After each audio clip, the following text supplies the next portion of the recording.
Не было ничего того, что я бы не попробовал. 100 грамм для храбрости, стаканчик красненького ничего никому не помешал. Black Label, Blue Label, Chivas Regal. Меня блевать тянуло. А они пили это. Это же моча. Каждый алкоголик уверен, что он не алкоголик. Точка.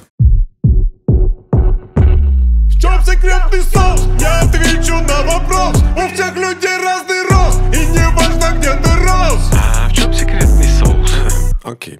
Я еще раз отвечу на этот вопрос. Игорь Владимирович, еще до Нового года вас в комментариях очень просили сделать выпуск об алкоголе, точнее о том, как бросить алкоголь. Есть новогодняя музыка. Вот да. Кстати, я этому научился, когда бухал. Чтобы эта музыка не играла, люди просят сделать выпуск о том, как бросить выпивать.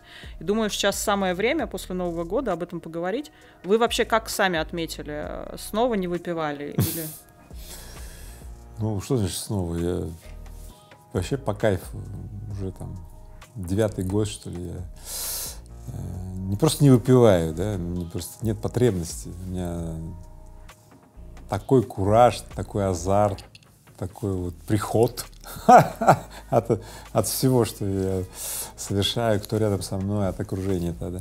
Поэтому, кстати, тот, кто попадает в мое окружение, да, он как перестает бухать и говорит, что со мной происходит? Я говорю, да просто смотри, бухать, курить и прочие вот эти вот, то, что ты в себя засовываешь, это же такая функция. То есть выходит, тебе что-то не хватает в твоей жизни, и ты начинаешь засовывать всякие там, не знаю, таблетки, всякие там нюхалки там. Люди начинают заниматься всякой, ну, вот такой вот сублимацией, да, для того, чтобы удовлетворить собственную недостаточность. И потом привыкают. Но дело в том, что недостаточность никуда не уходит, компенсаторные механизмы возникают, это да. Но эти компенсаторные механизмы, типа бухать, курить и так далее, они очень изнашивающие и очень разрушительные. А чего вам не хватало, когда вы выпивали? Это очень интересный вопрос. Первый раз я попробовал пить пиво на первом курсе. Мы пришли, и там старшекуры нас начали, ну, учить бухать. Потому что на физтехе, ну, если ты не бухаешь, то ты ненормальный. Ну, то есть такая соционормальность, знаете, такое посвящение в студенты. Первые 3 недели я нюхал это пиво, мне правда не нравилось, это темное пиво. Ну, это же моча, это же просто какая-то ослиная моча. Ну, я не знал, как пахнет ослиная моча, но это, ну, мне вообще не нравилось. Но это продолжалось каждый день, и как будто если ты вот не с ними, то ты как бы изгой. И в результате произошел вот этот вот, ну, так называемый процесс посвящения. То есть через 3 недели я уже привык, и более того, через 6 недель мне казалось, заебись, это верх блаженства. И потом было очень много-много лет по нарастающей. То есть сперва пиво, потом, не знаю, портвейн, то, сё, 3 семерки, да. Я азартно все перепробовал, понятно? Все, не было ничего того, что я бы не попробовал. Все, что горело. Спирт Рояль, да. Black Label, Blue Label, Chivas Regal. Chivas Regal, да. И Regal это. И даже на яхте, где нельзя вино, потому что яхта опасная, это самое, ничего. Спортивное вино можно. Любое вино, занесенное на лодку, начинает быть спортивным. Во, вы знали? Понятно. Поэтому иногда, когда вы застаете пьяного летчика за штурвалом в самолете, не удивляйтесь. Не удивляйтесь. Потому что втягивание в алкашку осуществляется как такое, знаете, соционормирование. Что если ты не вор и не подлюка, пей. А дальше вы зададите себе вопрос, а почему в каждой деревне, в каждом городе, на самом лобном месте стоит всегда алкашный магазин? Теперь у вас еще есть вопросы?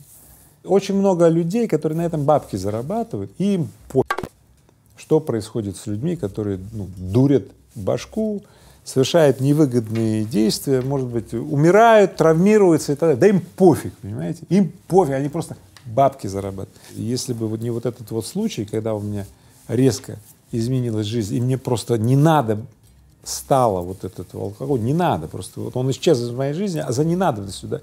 Ну шутите, я бы сейчас бухал, и, может, уже добухался до белой горячки. Так. Поэтому, смотрите, те, кто сейчас будучи втянут вот в эту соционормальность, про 100 грамм для храбрости, стаканчик красненького ничего никому не помешал, там, пивасик и так далее, Октоберфест, вот эти бургеры с этими кружками пива. Ребятки, первое, смотрите, вы влипли просто в эту историю, вам самим не справиться с выходом. Вы думаете, что вы не алкоголики. Я вам так скажу, каждый алкоголик уверен, что он не алкоголик. Точка. Но знаете, следующее. Любое принятие спиртного напитка — это сделать себя дураком. А нет ничего страшнее, чем самолично делать себя дураком. Просто запомните, о чем говорит Игорь Рыбаков. Я вам дам четкие шаги, как задействовать свое тело, ум и сердце с выгодой для себя, где вам больше бухать и курить больше не потребуется. И вот девчата тут смотрят на меня, а они что же покуривают, я знаю. И я, и до вас доберусь. Все-таки по моим наблюдениям люди стали пить меньше, и отчасти статистика это подтверждает. Есть статистика, что с 2008 года по 2021 на 43% снизилось потребление алкоголя. Вы замечаете, что стали меньше бухать? Я замечаю, что статистика такая. Вот. Однако я так скажу, что самогоноварение стало процветать. Настоечки, напиточки и так далее. Ну, они не лицензируются, а сейчас очень много таких экоферм, где, ну, алкашку производят в локальных условиях. Поэтому я не вижу, что люди стали меньше бухать, хотя, ну, возможно, что-то есть. Я хочу сказать основное. В культуре России, да и не только России, ну, в частности в России, да, вот смотри, умер кто-то — бухаем, родился кто-то — бухаем, какая-то жопа случилась — бухаем, какая-то радость случилась — бухаем. Вы мне просто одно скажите, когда мы не бухаем? Нету такого. Ну, слушайте, как ни крути, называется, билет в один конец. Ну, соционормальность предписывает бухать. Ну, конечно, для творческого вдохновения надо бухнуть иногда. Ну, а если выпил, то покури, да, и понеслось. А потом выпил еще и покурил уже конкретно. А потом еще добавил, ну и потом сами знаете. Потом думаешь, ёпта, что это было? А что это было? Это было невыгодное использование тела, ума и сердца, которая стала следствием того, что ты когда-то запустил вот такую программу использования своего тела, ума и сердца, как я когда-то запустил в студенчестве. Так вот, знаете, что если вы запустили в отношении себя невыгодную программу, то уже эта программа будет использовать ваше тело, ум и сердце, да? И выгоды для вас никакой не будет, а тело ваше будет изношено, измождено, уставшее, и вы будете думать, что ж такое, где же меня наебали? Да нигде, вы сами себе наебали. Вы поставили программу использования своего тела, ума и сердца, которая невыгодна для вас. Как вы думаете, почему эта традиция в России выпивать по любому важному поводу так сильна, и что заставляет вообще нас пить? Окружение.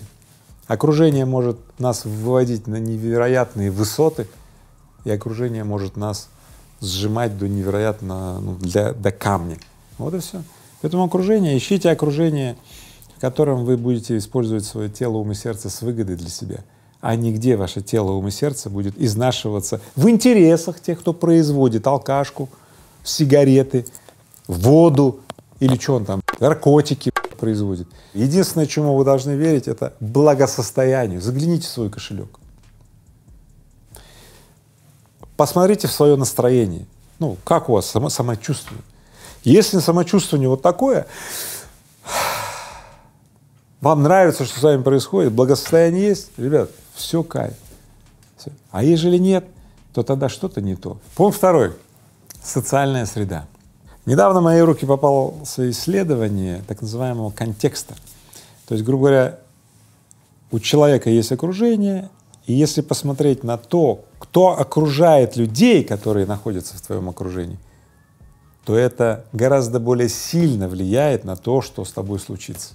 То есть если у тебя такой оазис, то есть твое окружение почему-то не бухает или там наркотики не курит, но ты живешь в Гарлеме, где все там бухают, там. Слушай, ну, в принципе, уже тоже все понятно, надо чуть-чуть только подождать, и все это случится. Социальная среда.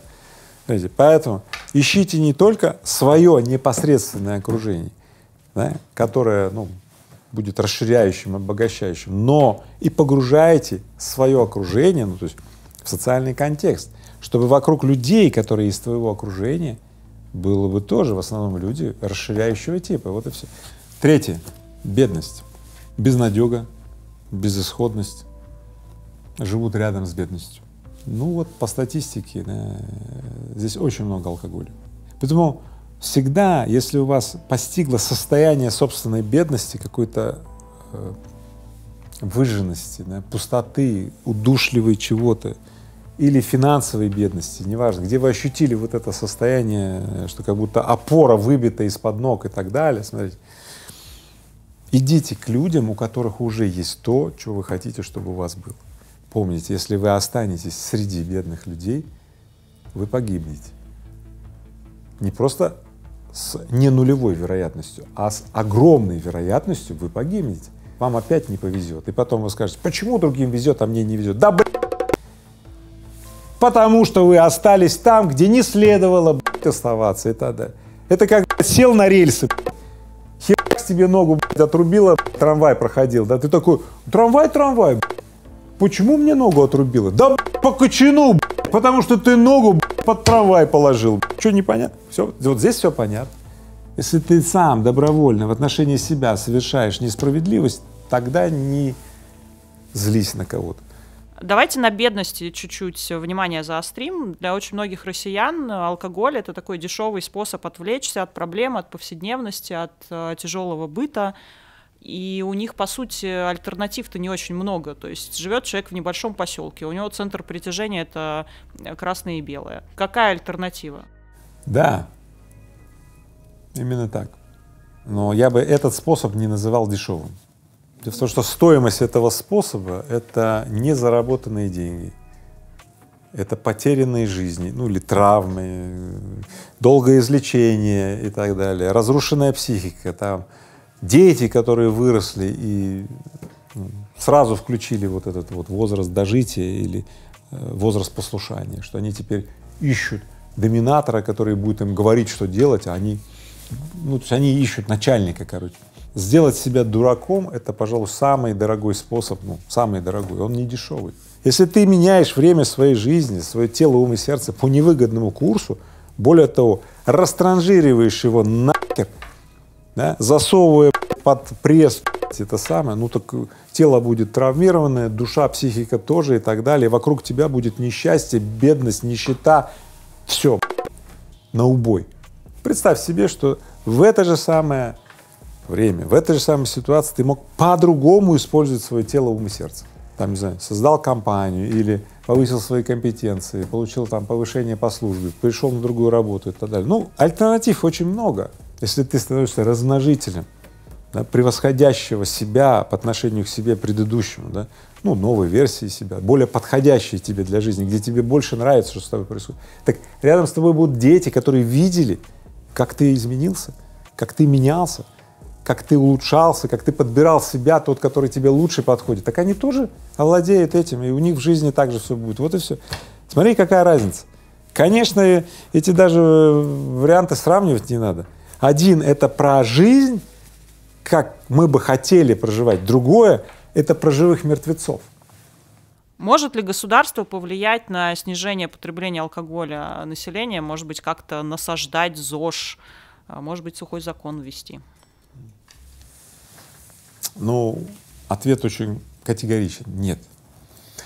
Во-первых, везде, где эти попытки были, Горбачевское вырубание там виноградников известно к чему привело. Ответным всплеском самогоноварения, отравлений там и кучи смертей. Потому что культура, существовавшего винопития была разрушена, взамен нее возникла культура безудержного спиртопития. Я застал это все, я видел это своими делами, как люди брагу делали. Какая-то свекла, сахар, брага, вонь, и они пьют это, Это у меня сейчас вот глаз начал дергаться, потому что я от одного запаха меня блевать тянуло, а они пили это. Это раз. Второе. Статистика убедительно показывает, что чем богаче живут люди, тем меньше людям нужны суррогатные вот эти вот пропихоны. Кто там музыкой занимается, кто живописью, кто там работу работает, кто там инновации, кто стартапер, кто единорогов ищет за хвост, как мой друг Оскар Хартман, да? Мы вот с ним партнеры, мы по всему миру ищем единорогов. Вы думаете, Оскар выпивает? Нет. Почему? Да, мы так увлечены с ним поиском единорогов. Ребята, вы не представляете, как нас это вставляет. Когда ты гонишься за единорогом, это просто штырит. Ты за ним гонишься, он от тебя ускользает. Потому что единороги, компании, которые миллиардные, они очень избирательны в том, кого они впустят в свой акционерный капитал. Ну, это основатели единорогов. Так вот, мы с Оскаром за ними гоняемся, убеждаем, что мы должны быть частью этой команды успеха. И вот, когда у нас получается, мы получаем такой азарт, такой приход. Это вообще не сравнимо ни с каким алкоголем. Вы чего там? Ну, короче, сравнимо на самом деле. Вот когда я помню, когда я целую бутылку вина выпивал, нет, ладно, не буду. Прежде чем перейдем к конкретным советам, как бросить выпивать, я хочу задать вопрос, который подписчик задал в комментариях. Он спрашивает, как вести переговоры без алкоголя. Я так понимаю, что для многих это большая проблема, и в бизнесе часто выпивают, чтобы быстрее договориться. Ну, в общем, да, я все знаю про то, как вести переговоры с алкоголем и как использовать алкоголь, ну, чтобы создать там настроение, настрой, или использовать алкоголь как челлендж. Давай так, кто первый упадет под стол, тот, соответственно, и проиграл. Значит, если ты проиграл, ты подписываешь контракт на моих условиях, да? Если я проиграл, значит, на твоих. Я все эти игры играл, однако я им так скажу. Действенность утрачивается очень быстро, да, а привычка остается надолго. Да, это дешевые, быстрые, так называемые экспресс-способы зайти в состояние, но момент вот этого, легкости и эйфоричности длится 30 минут максимум. И вопрос заключается в том, что если ты можешь так все рассчитать, что в эти полчаса все и случится, окей. Но это практически невозможно, потому что как ход событий пойдет, вы знаете, когда выпил, там ход событий может быть каким угодно. Поэтому большинство людей на этом и срубаются. Я, скорее всего, попал в ситуацию, когда вынужден был принять такой догмат, как некую истину, да, что вот алкоголь помогает вести. И я действительно верил в это и преуспел в использовании алкоголя. Но когда я перестал использовать алкоголь в переговорах, мои возможности переговорные только выросли. Более того, сейчас я использую совершенно другого, превосходящего класса способы для создания переговорных условий. А именно, когда я разговариваю с людьми, которые занимаются строительством школ, университетов и так далее, это очень богатые люди, то я заключаю небывало выгодные для себя коммерческие сделки. То есть мы всю дорогу 3 часа можем сидеть и во вдохновении обсуждать очередной проект про школу, про университет, про садик, про очередную страну, где мы что-то открыли, да? А потом между делом мы подписываем соглашение о входе в какую-то коммерческую компанию по небывало выгодным условиям, просто как желание обоих, например, нас, проводить больше времени друг с другом, потому что нам очень нравилось вот эти 4 часа обсуждать про школу, университет, детский сад, вот и все. Это совершенно другого класса подход, да, и он, во-первых, он невозможен, если ты бухаешь. Во-вторых, люди, которые занимаются университетами, школами, их так штырит от того, чего они делают, что у них такой приход, что им вот это все, вот эти сублиматы, да, суррогаты, они не нужны, они их не используют. Ну и самое главное, коммерческие сделки рядом с такими очень успешными людьми, они происходят как некий довесок. То есть никогда бизнес в центре, да, а когда бизнес — это диалог с реальностью на равных и как способность, давай так, делать крупные коммерческие сделки с теми людьми, с кем тебе нравится быть. Поэтому превосходящие способности не есть следствие усирания, упирания или там забухивания до утра, до ночи, как я раньше тоже, кстати, думал, ошибочно. Я думал, я стараюсь сделать более выгодную сделку, а потом я понял, я просто зависаю там в баре просто потому, что не могу оттуда уйти. Это я для тех, кто собрался на Новый год зависнуть, на неделю зависнуть. До старого Нового года будем бухать. Мне тут один написал: Игорь, что делаешь на Новый год? Я говорю, как обычно, прогулки туда-сюда, поеду в Пхукет. А он мне, знаешь, что говорит? Он мне говорит: а я буду бухать. Вот, говорит, начну 30-го и закончу 7-го. Я говорю, поздравляю. Я говорю, ну и этот парень, который я знал, он талантище, просто невероятный талантище, бизнесмен. Но он как был средним бизнесменом, так и есть. И похоже, он еще и деградирует. Поэтому, слушайте, в наших руках способность использовать свое тело, ум и сердце выгодно или как сложилось. Вы в начале выпуска обещали дать рецепт ваш личный, как бросить выпивать. Ну, собственно, давайте людям его предоставим. Да. Отлично. Я дам свой рецепт, только он не связан с тем, как бросить выпивать, он связан с тем, что как сделать так, чтобы у тебя как бы ты не вспоминал о выпивке, как о необходимости что-то в себя там залить, засунуть и так далее.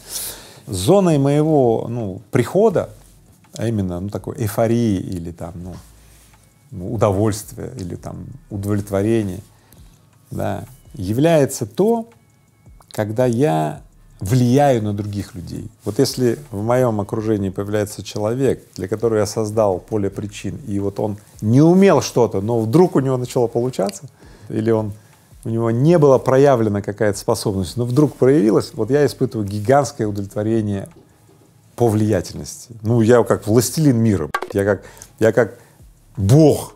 Но только здесь, сейчас, когда я делаю, я, начав испытывать это чувство, я в нем пребываю.